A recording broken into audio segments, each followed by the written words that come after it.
So I want to show you something really cool about this old house. Look at how they put the rafters in to the ceiling. So it's actually like no nails.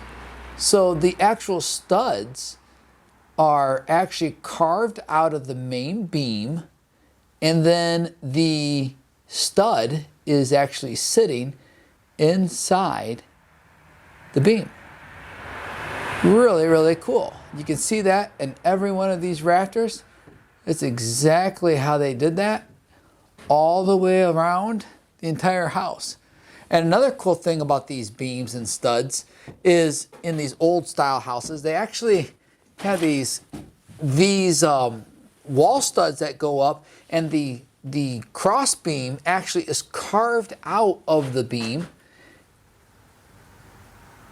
And you can see it actually sitting inside. Forgive the cobwebs, but you can see how that's actually nestled right inside the beams. How cool is that?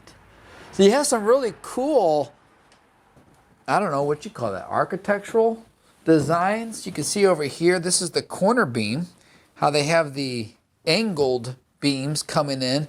And notice these joints, how they just sit so perfectly. Right here's a really good shot of it. Just sits perfectly.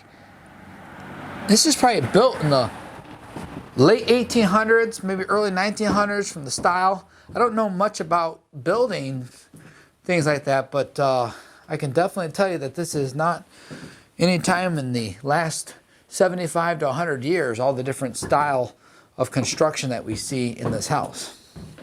We have an interesting back porch, former back porch here, and it actually slopes down.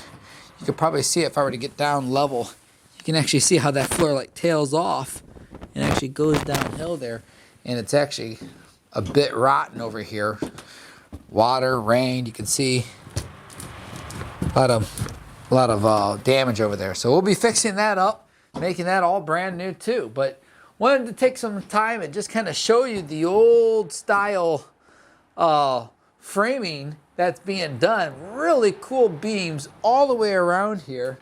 And even this main beam right here, which runs the length of the house. You can see it going in down there, and it runs all the way to the other side of the house. But you can see how these sit. These actually sit, again, that faceplate right there is actually sitting inside the wall studs, and then that top beam is actually resting on top of those for a very solid fit. You can see the old chimney that used to be here. So anyway, what a cool little thing to see in this old style house. Cool beams.